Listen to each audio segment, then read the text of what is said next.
3. Салам достор, бүгін 15 март 2025 жыл. Аталардың майрамы екен. Жақында ошондой мыйзам чыкты дейт. Официально аталарга ушундай майрамдык күндү белгилешиптир. Эми мен деле уктум, аны конкретно билбейм. Эгерде чындап эле ошондой болгон болсо, аталарды куттуктайм майрамыңар менен.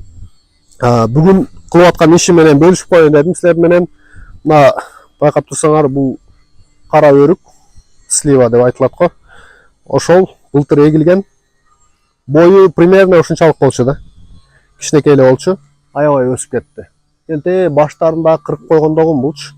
Кара өрүк негизи аябай бат өсөт, анан балалап кетет деп да укчу элем мурдачы. Анан бирде эгип кое бергем.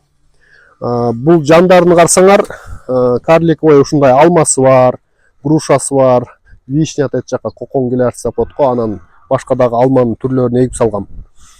Европадан келген жакшы көчөттөр дегенден. Билбейм, эми Кудайым буйруса медетин кыла берсек өсөттүр. Анан жаз келди, кылып аткан жумушубуз ушу астыларыны бир аз бошотуп, жумшартып.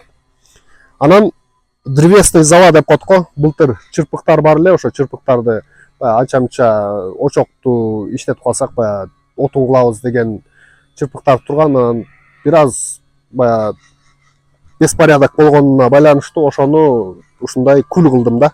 Бул күл деген зала деп коет го орустар. Бекеринен кылышпайт да. Бул залада жанагы Менделеевдин немеси бар го.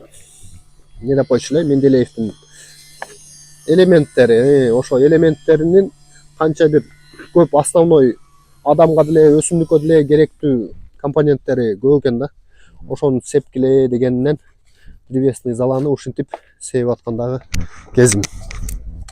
Буну мындай сепкенден кийин өтө деле көп эмес, эми мындай неме кылып коюш керек экен дагы. Эртең жаан чачын жаалат да.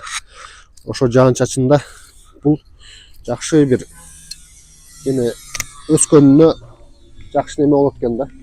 Пайда алып келет дейт, эми биз деле интернеттен көрүп кылып аткандагы кезибиз азыр. Анан билгендер болсо комментарийге жазып койгула.